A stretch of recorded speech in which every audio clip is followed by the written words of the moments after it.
আপনাদের সকলকে অনলাইন আড্ডা অ্যান্ড লার্নে স্বাগত জানানো হচ্ছে। আজ 15ই ফেব্রুয়ারি। আজকের দিনে যে সকল গুরুত্বপূর্ণ কারেন্ট অ্যাফেয়ার্সগুলো আছে সেগুলো নিয়ে আমরা আলোচনা করব। বন্ধুরা, আপনারা সকলে ভিডিওটি সম্পূর্ণ দেখবেন এবং যারা নতুন দেখছেন তারা অবশ্যই সাবস্ক্রাইব করবেন। আজকের প্রথম প্রশ্ন হলো, সম্প্রতি কবে national women's day of India 2020 পালিত হয়? বন্ধুরা, এটার উত্তর হবে অপশান বি, 13ই ফেব্রুয়ারি। আচ্ছা বন্ধুরা, এই ন্যাশনাল ওমেন্স ডে এটা কার স্মৃতিতে পালিত হয়? এটা হচ্ছে সরোজিনী নাইডু। তার জন্মদিনটিকে স্মরণীয় করে রাখার জন্য এই দিনটি আমরা পালন করি। এটা এবারের 2020 সালে 141তম সরোজিনী নাইডুর জন্ম শতবার্ষিকী বা বার্ষিকী আর কি।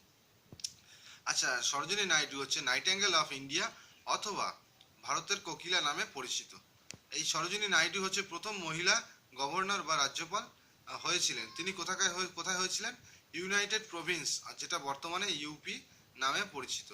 সরোজিনী নাইডু ভারত ছাড়ো আন্দোলন এবং আইন অমান্য আন্দোলনের নেতৃত্ব দিয়েছিলেন। আজকের পরের প্রশ্ন হলো, সম্প্রতি ইউকে এর অর্থমন্ত্রী হিসাবে কে নিযুক্ত হলো? বন্ধুরা, এটার উত্তর হবে অপশন এ, ঋষি সুনক। আচ্ছা, যেহেতু আমাদের এখানে ইউকে অর্থাৎ ব্রিটেন, ইউনাইটেড কিংডমের ব্রিটেন এসছে, ব্রিটেনের প্রধানমন্ত্রী হচ্ছে বরিস জনসন এবং যুবরাজ হচ্ছে চার্লস। আচ্ছা, এখানে আমাদের অপশানে আরও যে নামগুলো আছে সেগুলো একটু আলোচনা করব। প্রীতি পাটেল, তিনি হচ্ছেন ব্রিটেনের হোম মিনিস্টার, এবং অলোক শর্মা, তিনি হচ্ছেন বিজনেস সেক্রেটারি। এই তিনজন ব্যক্তিই হচ্ছে ভারতীয় বংশোদ্ভূত।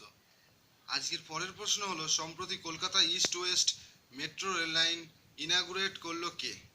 বন্ধুরা, এটার উত্তর হবে অপশান সি, পীযূষ গোয়েল। আচ্ছা, এই Kolkata east West metro rail line এটি হুগলি নদীর নিচ থেকে গেছে এবং এটার যে হাওড়া থেকে সল্টলেক পর্যন্ত এটা লাইনটি বিস্তৃত।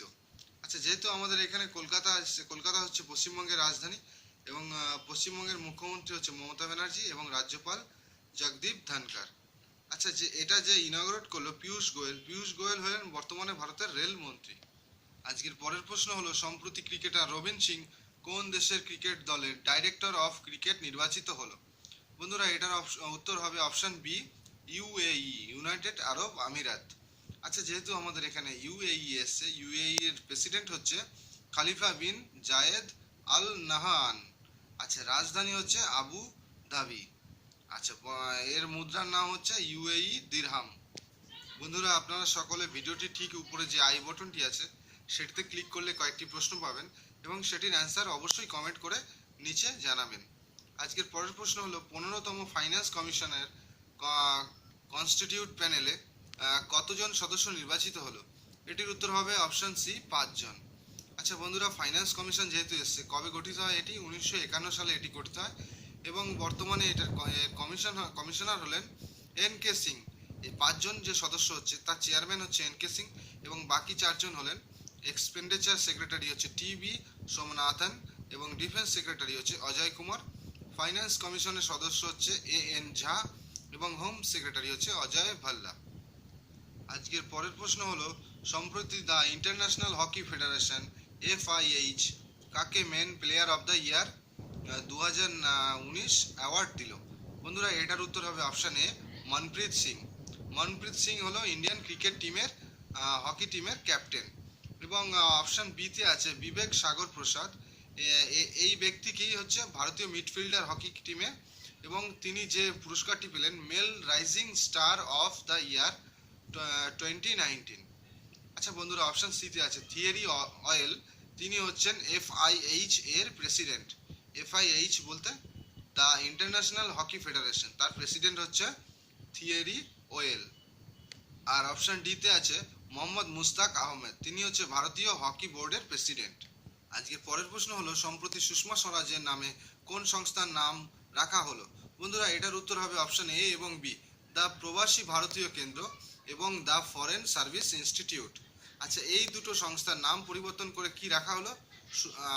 দ্য প্রবাসী ভারতীয় কেন্দ্রের নাম পরিবর্তন করে রাখা হয়েছে সুষমা স্বরাজ ভবন এবং দ্য ফরেন সার্ভিস ইনস্টিটিউটের নাম পরিবর্তন করে রাখা হয়েছে Sushma Swaraj institute of foreign service. আজকের পরের প্রশ্ন হলো, অপারেশন নাকাইল চালু করলো কোন শহর? বন্ধুরা, এটার উত্তর হবে অপশান ডি, গাজিয়াবাদ। আচ্ছা, যেহেতু গাজিয়াবাদ এসছে, গাজিয়াবাদ হচ্ছে উত্তরপ্রদেশে অবস্থিত। আচ্ছা, এটা কেন চালু করা হলো? অটোরিকশা আইডেন্টিটির জন্য এটি চালু করা হলো। যেহেতু উত্তরপ্রদেশ এসছে, উত্তরপ্রদেশের রাজধানী হচ্ছে লখনৌ এবং বর্তমানে মুখ্যমন্ত্রী যোগী আদিত্যনাথ এবং রাজ্যপাল আনন্দীবেন পাটেল। আচ্ছা বন্ধুরা, উত্তরপ্রদেশের রাজধানী লখনৌতে প্রথম হেলথ এটিএম স্থাপন করা হয়েছে। বন্ধুরা, আপনারা সকলে চ্যানেলটিকে লাইক, শেয়ার এবং অবশ্যই সাবস্ক্রাইব করবেন এবং নিজেদের স্টাডি গ্রুপে এটিকে বেশি করে শেয়ার করে দেবেন। আপনারা সকলে সুস্থ থাকুন, ব্যস্ত থাকুন, ভালো থাকুন।